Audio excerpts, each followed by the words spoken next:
हमारी तारीख की किताबों में एक शख्स को बहुत बड़ा हीरो बनाकर पेश किया जाता है। हमें पढ़ाया जाता है कि 1498 में वास्को ड गामा नामी एक अजीम पुर्तगाली खोजी यानी एक्सप्लोरर ने यूरोप से इंडिया का समुद्री रास्ता दरियाफ्त किया। उसे एक बहादुर मल्ला कहा जाता है, लेकिन तारीख के वो औराक जो हाथ से छुपाए गए, उन पर पानी नहीं बल्कि मुसलमानों का खून गिरा हुआ है।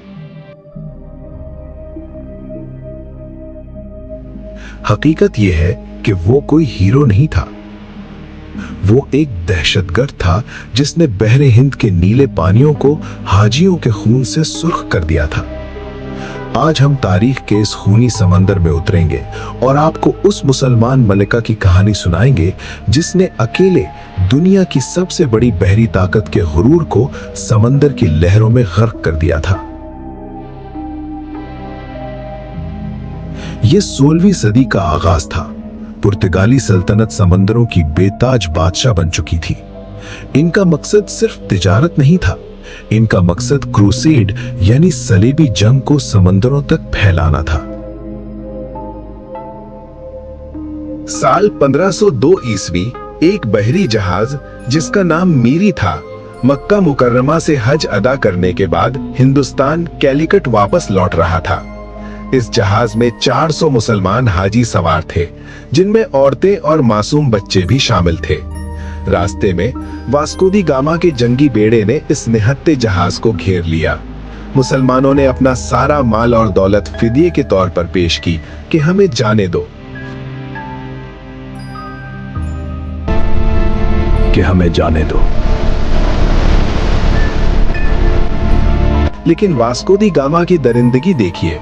उसने माल लूटने के बाद हाजियों को जहाज के अंदर बंद किया, बाहर से ताले लगाए और जहाज को आग लगा दी। तारीखदान गास्पर कोरिया लिखता है कि माएं अपने बच्चों को आग से बचाने के लिए खिड़कियों से बाहर दिखाती रहीं, मगर इन जालिमों को रहम ना आया। 400 हाजी समंदर के बीचों बीच जिंदा जलकर राख हो गए। ये तो सिर्फ शुरुआत थी। वास्को डी गामा के बाद एक और पुर्तगाली जालिम अफोंसो दी अल्बरकर्की आया। इस शख्स का इरादा सिर्फ हाजियों को मारना नहीं था, इसका मंसूबा इससे कहीं ज्यादा खौफनाक था। पिछली एक वीडियो में हमने बताया था कि कैसे कुछ ईसाइयों ने जमीन के रास्ते सुरंग खोदकर रोज़े रसूल सल्लल्लाहु अलैहि वसल्लम तक पहुंचने की कोशिश की थी, जिस और मदीने पर हमला करने का इरादा किया गया था। सुल्तान नूरुद्दीन जंगी ने नाकाम बनाया, लेकिन अब यह हमला जमीन से नहीं समंदर से होने वाला था। अल्बुकर्क ने पुर्तगाल के बादशाह को खत लिखा, जो आज भी पुर्तगाली आर्काइव्स में महफूज है।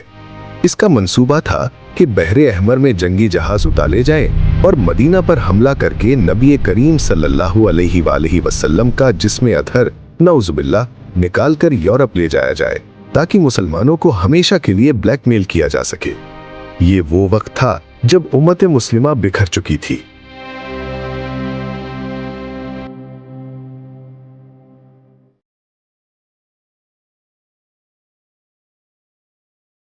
अंदलुस यानी स्पेन हाथ से निकल चुका था। मुसलमान दरबदर हो रहे थे। समंदरों पर पुर्तगालियों का खौफ इतना था कि मुसलमानों ने हज के लिए जाना छोड़ दिया था। कोई ऐसा नहीं था जो इनका रास्ता रोक सके।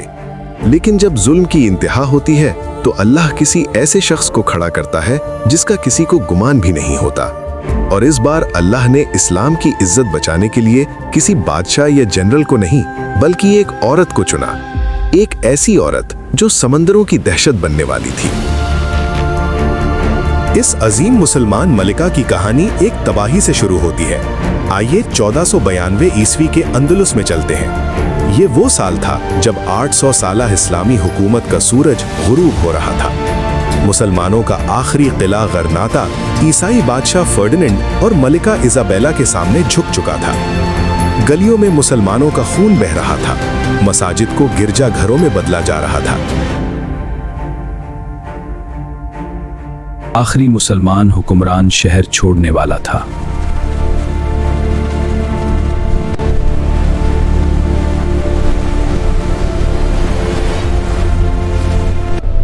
ये इंदलुस के खात्मे का दिन था। मुस्लिम मुहाजिरीन के काफिलों में एक छोटी सी बच्ची भी थी जिसका असली नाम आयशा था, मगर दुनिया उसे सैयदा अल हुर्रा के नाम से जानने वाली थी। उसने हिजरत तो कर ली, लेकिन उसने ये जुल्म कभी नहीं भुलाया। उसने कसम खाई कि वो इन समंदरों को दोबारा मुसलमानों के लिए महफूज बनाएगी।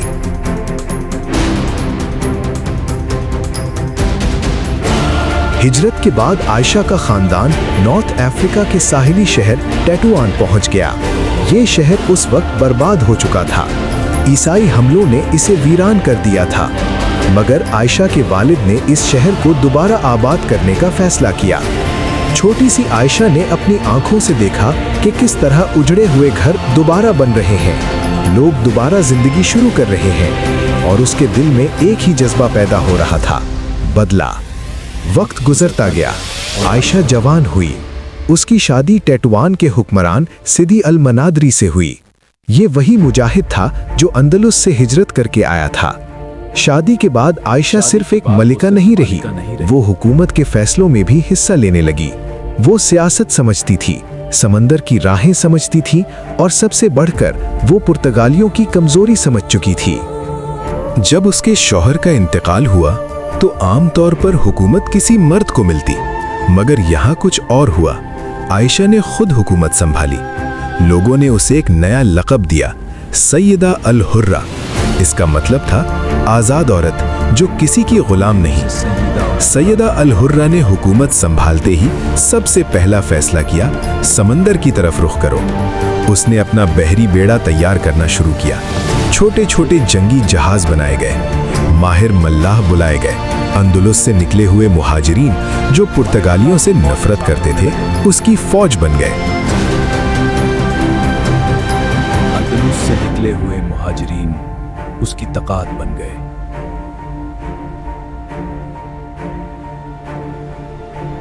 फिर वो दिन आया जब पहला हमला किया गया। पुर्तगाली तिजारती जहाज जो मुस्लिम साहिलों के पास से गुजरता था, अचानक सैयदा अल हुर्रा के जहाज़ों ने उसे घेर दिया। लड़ाई ज्यादा देर नहीं चली। पुर्तगाली जहाज कब्जे में था, माल जब्त कर लिया गया और कैदी बना लिए गए। ये सिर्फ शुरुआत थी। अगले कुछ सालों में सैयदा अल हुर्रा का नाम समंदर की लहरों पर फैल गया। पुर्तगाली जहाज जब जिब्राल्टर के करीब आते तो उनके मल्ला डरने लगते। स्पेन और पुर्तगाल के साहिली शहरों पर भी उसके हमले होने लगे। वो अचानक आती, हमला करती और समंदर में गायब हो जाती। उसने मशहूर ऑटोमन एडमिरल बारबरोसा ब्रदर्स के साथ भी इत्तेहाद कर लिया। अब मेडिटेरेनियन समंदर का मगरिबी हिस्सा सैयदा अल हुर्रा के कब्जे में था और मशरिकी हिस्सा ऑटोमन बहरी ताकत के पास। पुर्तगाली और स्पेनिश दोनों दबाव में आ गए।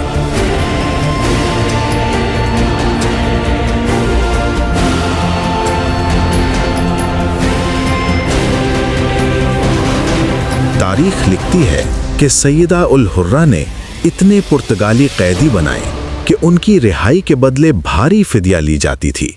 कुछ मौर्रिखीन के मुताबिक पुर्तगाली बादशाह को मजबूरन मुज़ाकरात करने पड़े। एक औरत जिसने दुनिया की सबसे बड़ी बहरी ताकत को झुकने पर मजबूर कर दिया। सबसे हैरत अंगेज बात यह थी, सैयदा अल हुर्रा खुद समंदर पर नहीं जाती थीं। वो अपने किले से बैठकर हर हमला प्लान करती। उसकी स्ट्रैटेजी इतनी तेज थी कि दुश्मन समझ ही नहीं पाता था कि हमला किधर से होगा। धीरे धीरे वो मलिकाए बहर यानी क्वीन ऑफ द सी के नाम से मशहूर हो गईं। पुर्तगाली मल्लाह जब सफर पर निकलते तो कहते, अल्लाह करे आज सैयदा अल हुर्रा का जहाज ना मिले। ये वही बच्ची थी जो ग्रेनाडा से हिजरत करते वक्त रो रही थी और अब वो समंदर की दहशत बन चुकी थी। उसने अपनी जिंदगी का वादा पूरा कर दिया। समंदर दोबारा मुसलमानों के लिए महफूज होने लगा और पुर्तगाली गुरूर लहरों में टूटने लगा।